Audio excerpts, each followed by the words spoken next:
penggunaan Internet of Things ya, untuk mengirim sebuah, sensor-sensor atau data sensor-sensor ya, berupa suhu ataupun tegangan dan juga bisa yang lainnya misalkan, arus ataupun daya listrik.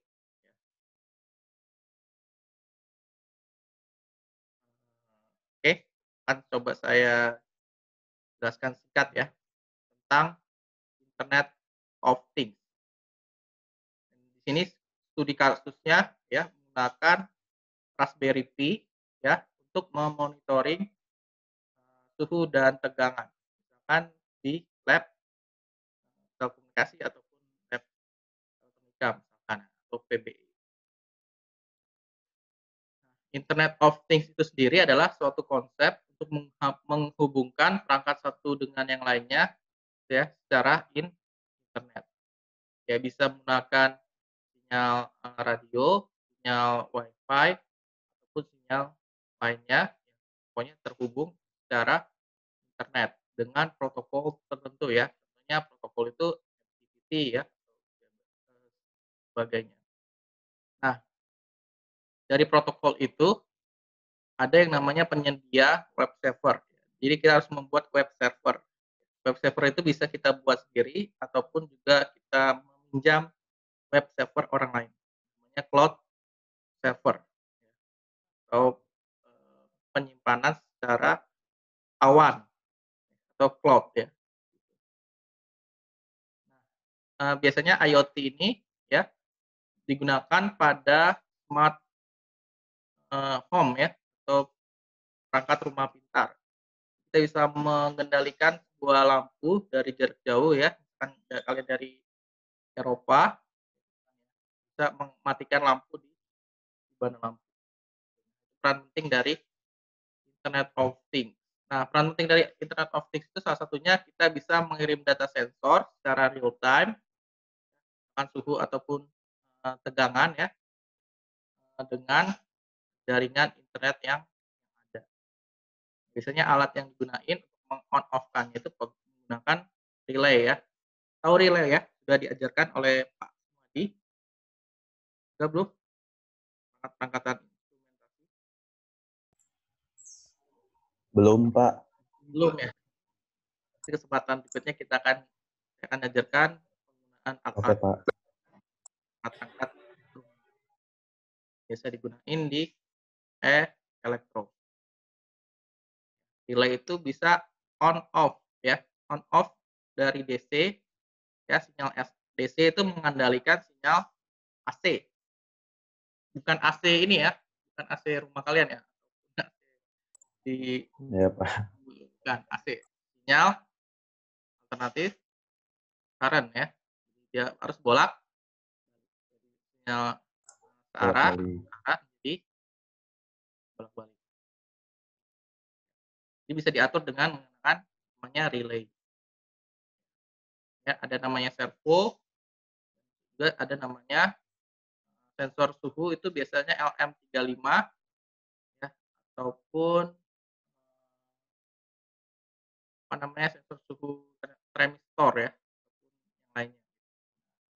Atau juga bisa ada namanya, sensor yang digabungin antara suhu dan kelembapan, itu namanya DHT11. DHT11 ataupun DHT22. Ada sensor monitoring pergerakan, accelerometer ya, juga yang alat-alat yang biasa digunakan di IoT. Nah, untuk, penjelasan hari ini ya saya akan coba memperkenalkan namanya modul yang namanya Raspberry Pi 4. Biasanya kalian bisa juga lihat di internet ataupun di YouTube ya, penggunaan Raspberry Pi 4. Atau di sini sudah mungkin ada yang pernah ikut tim robot ya, udah tahu Raspberry Pi 4 itu apa. Dia menggunakan bahasanya Python.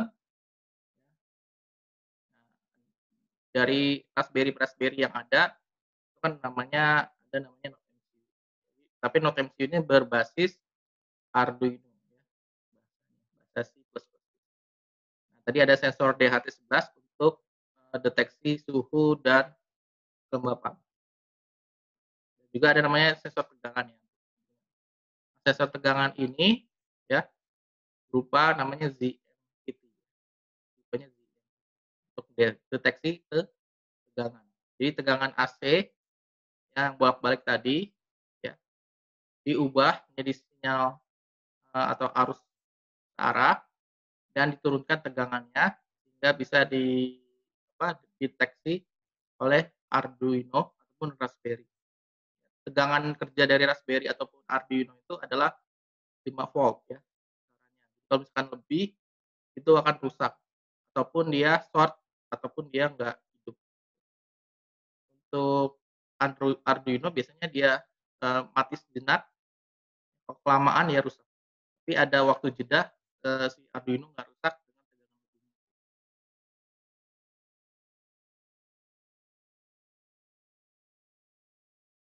Nah, biasanya yang tadi yang namanya web server ya atau cloud computing ataupun cloud server itu ada namanya ThingSpeak, Blink, Io, dan Apache. Ini biasanya web server yang digunakan untuk mengolah data yang ada.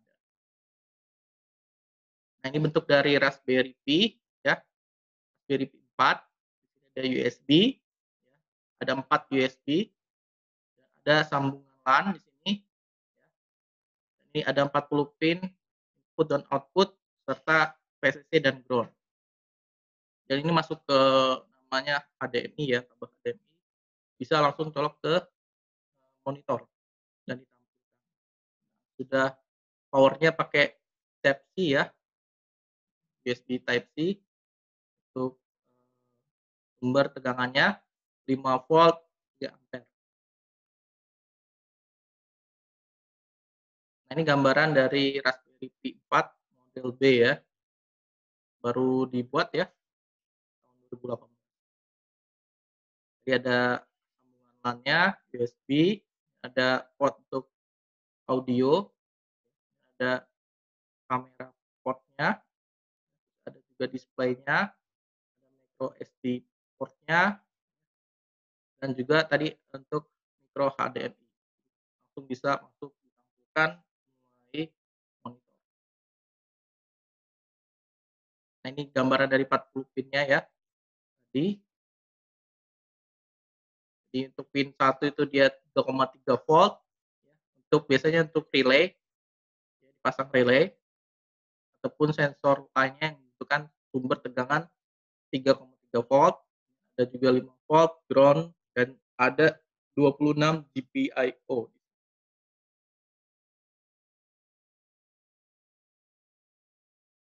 Nah, ini alur komunikasi di Blink ya. Jadi ada sebuah Raspberry ataupun Arduino yang terpasang ya dengan sensor yang ada dan mengakses library di Blink langsung ke Blink server dan juga bisa kita gunakan Blink aplikasi. Ya, untuk kalian bisa coba di Play Store itu ada Blink, namanya Blink.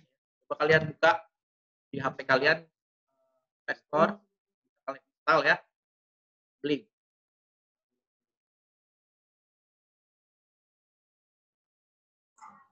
Iya Pak, ada Pak di Play Store. Dan itu bisa pelajari ya untuk Blink. Dan juga ada namanya ini tampilan Blink ya tadi ya. Nah,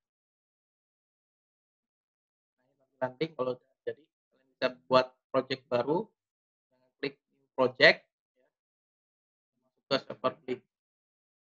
Dan namanya ThingSpeak. Nah, ThingSpeak ini dia lebih terintegrasi dengan MATLAB ya. Jadi data sensor yang tadi diambil dari rangkaian hub-nya ya, dari rangkaian uh, MCU ataupun Raspberry itu langsung masuk ke ThingSpeak. Nah, ThingSpeak itu bisa mengolah data sesuai dengan MATLAB.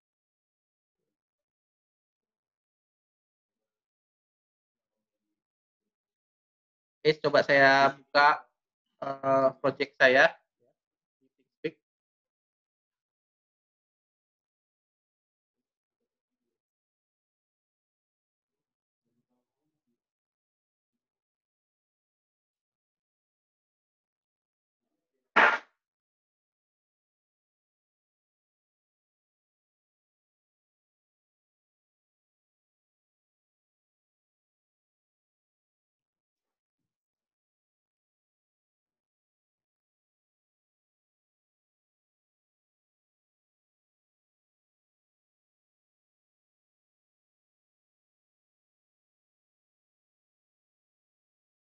Nah, ini contoh dari program yang saya buat ya, untuk alat bantu ventilator yang saya buat. Jadi dia mengukur suhu tubuh, pasien dan juga jumlah napas per menitnya itu dibuat, gitu ya. Kalau kita lihat, dia akan sebanding jumlah napas per menit dengan suhu tubuhnya, gitu ya.